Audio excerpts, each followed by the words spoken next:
Okay, right. I think I'll get going now. Okay, I'm going to cover some. I was going to cover some of the same names have cropped up, but Jim has given you such a comprehensive look back at the various elements in the RIC. I can trim some of what I was going to say, but basically, I've been writing about the RIC and why the force should be commemorated, possibly I'd say for more than a decade now. And friends have sometimes asked why I bother, because the only obvious reaction you get are pretty negative letters to the newspaper and abusive comments online.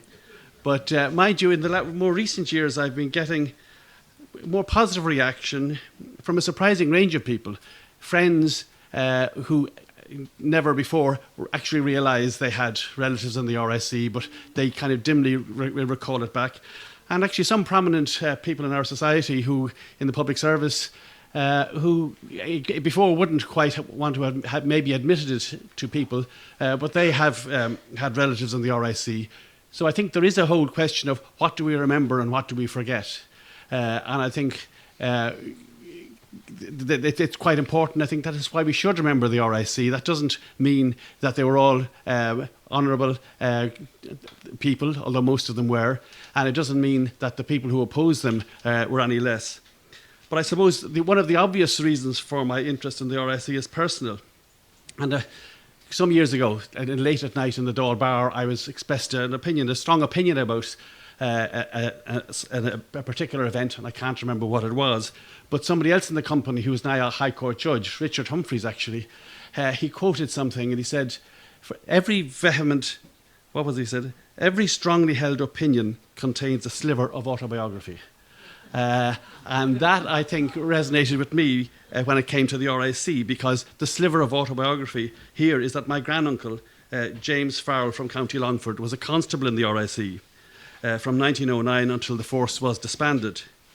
Now, Uncle James and Uncle Jimmy was always a presence in the house where I was growing up, because I spent a lot of my childhood with my grandparents in rural County Longford, and it was a farmhouse which had been there for 150 years.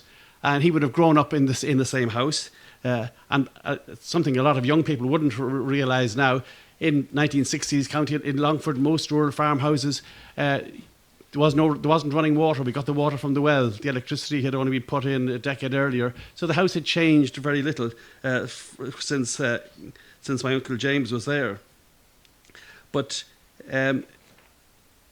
during that time, and one of the reason he was a presence there was because there was a photograph of him in his uniform, which was on the bedside table where my grandfather and grandmother slept. And he was obviously my grandfather's only brother. He, like many other second sons, wasn't going to inherit the farm. My grandfather inherited the farm, all 30 acres of it.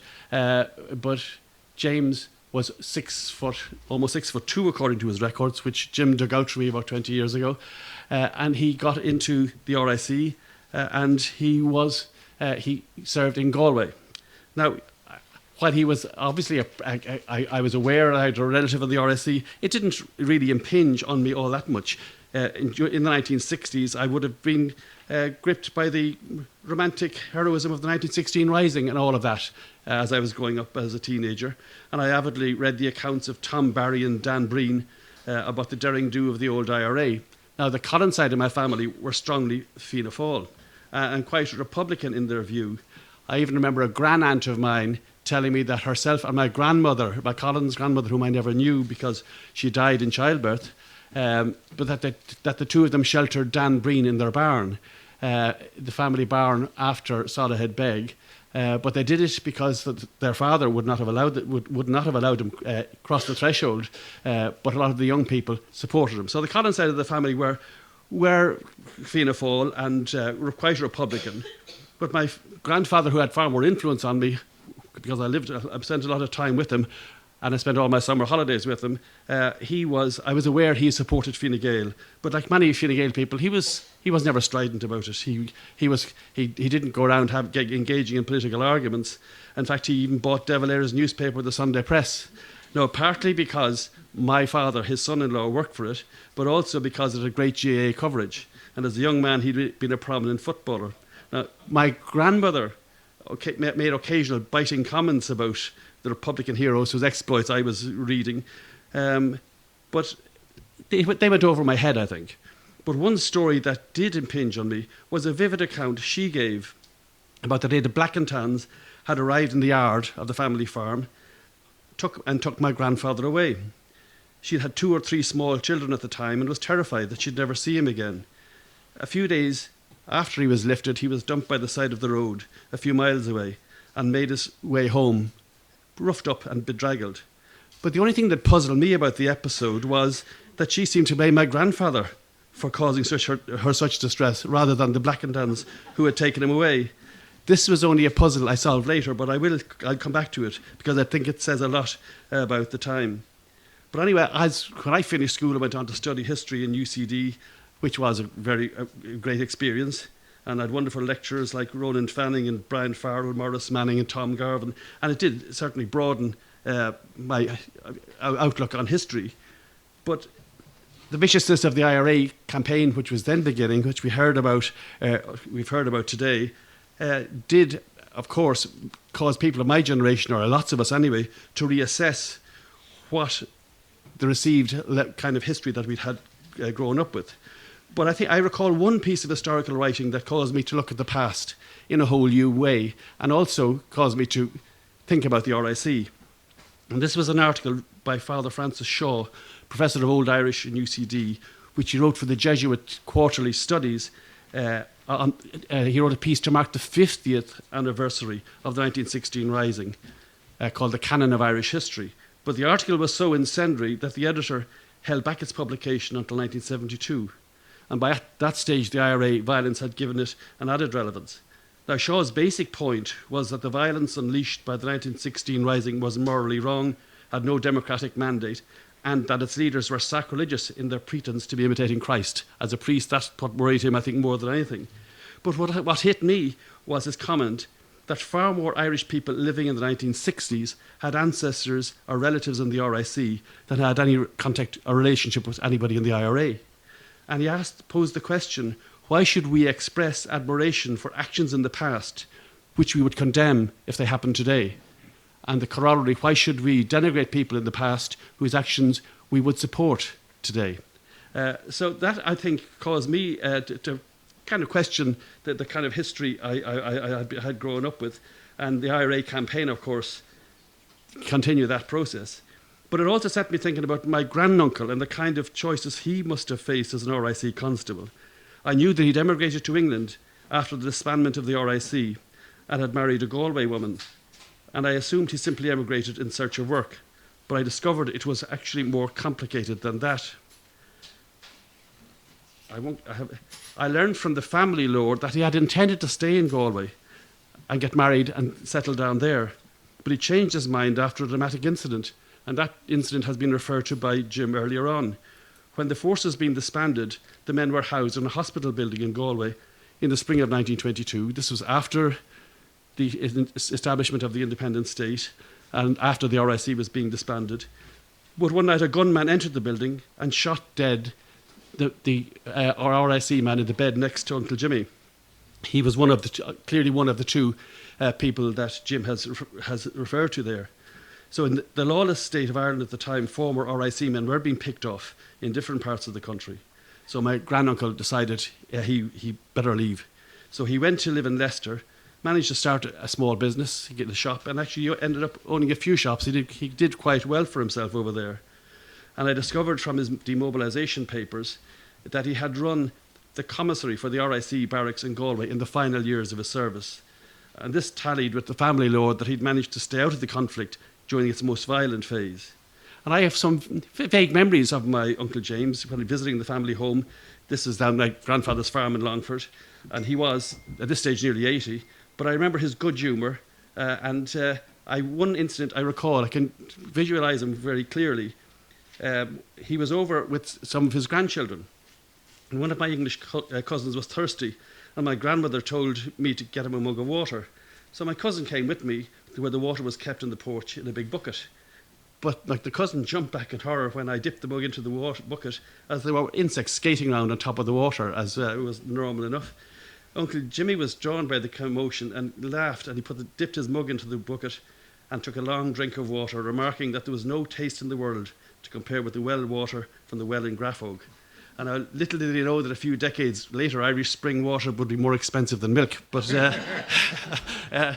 he said, but that sticks in my mind. The other thing that sticks in my mind is a favourite story of his, which I heard him tell. I never heard him talking about the Troubles. This was the 1960s, so it was before. But it arose from the time he was an episode which he regarded as amazing. It happened 100 years ago in Galway, when the first transatlantic flight took place. Alcock and Brown flew the Atlantic. They landed in the bog at Clifton, but didn't delay there for very long. So they were brought into Galway, and they stayed for a night in the Great Western Hotel. And Uncle Jimmy was one of the RIC men designed to mind them, to keep onlookers back. And he shook hands with the two airmen, and they thanked him as they left the hotel the following morning. He regarded that shake hands as the highlight of his policing career.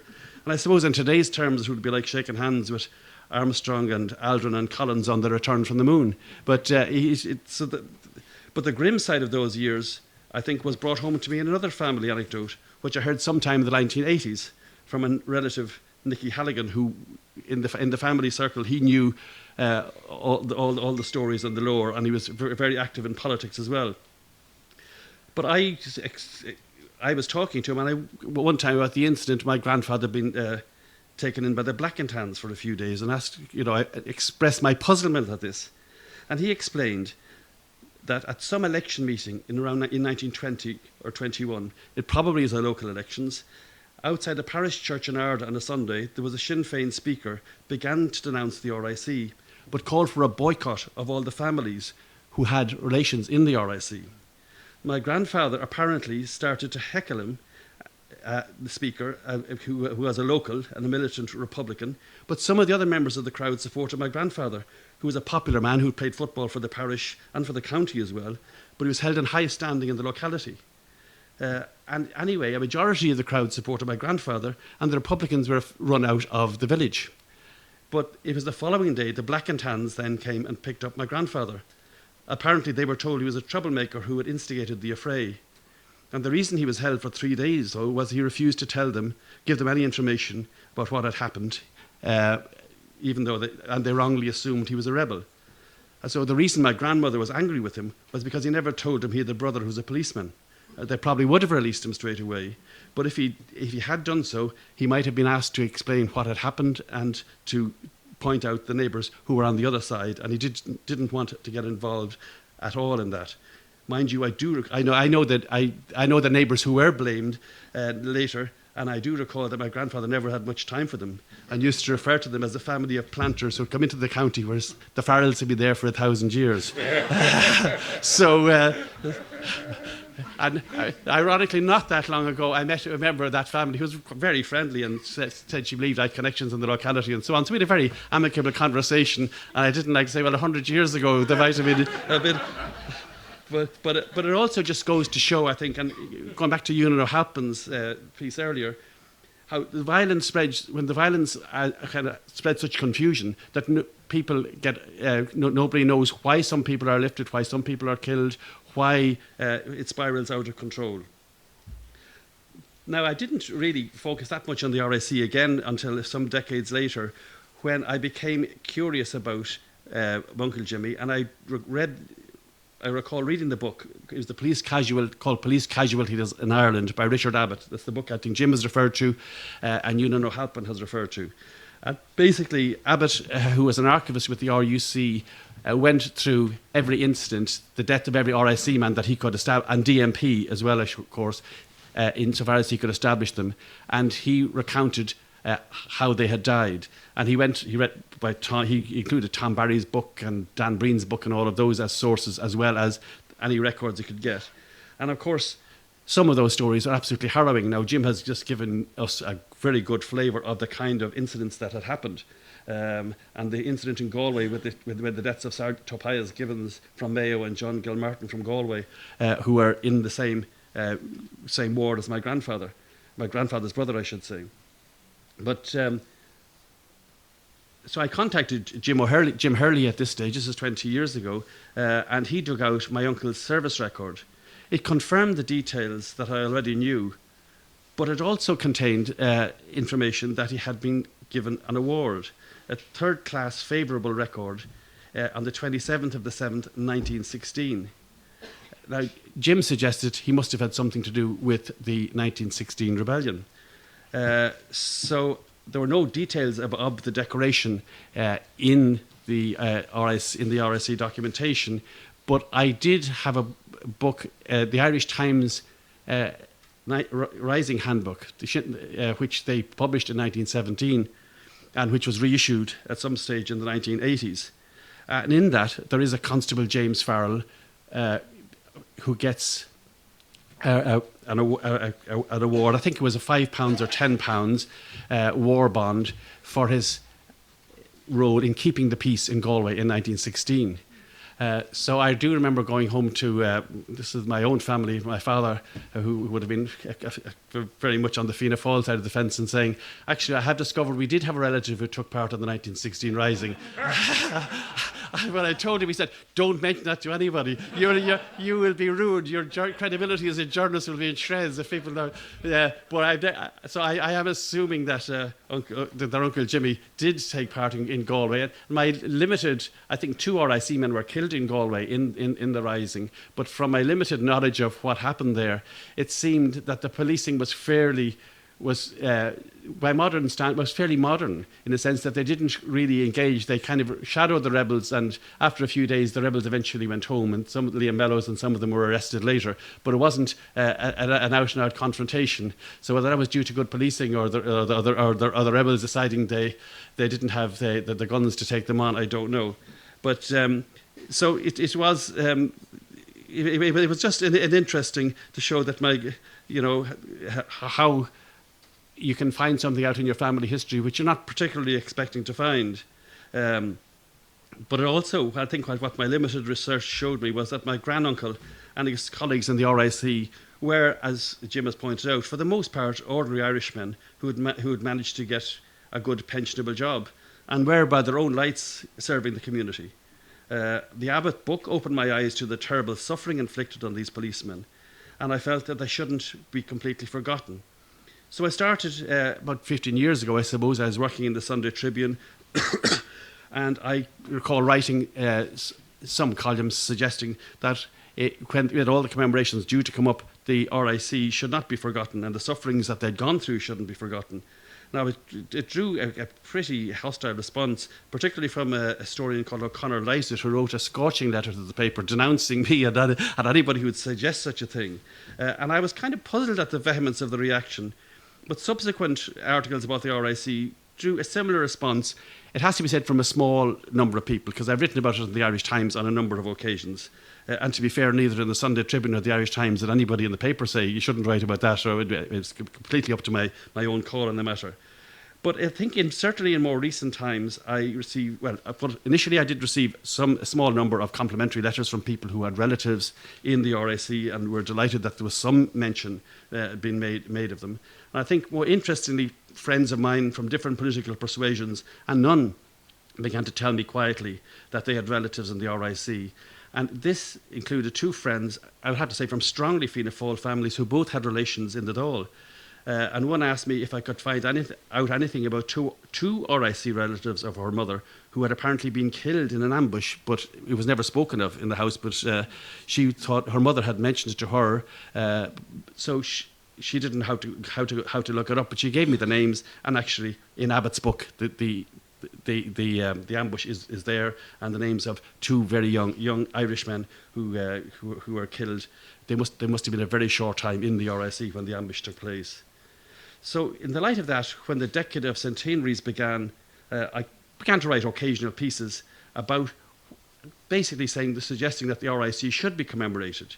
And one of the things, and I think John Bruton mentioned it in his conversation the other night, the worry about whether the whole decade of centenaries would actually bring back, resurrect old animosities, would create an ambience where people might be swayed towards, encouraged to support violence again. And I think, to be fair to the way the whole thing has been handled, that didn't happen.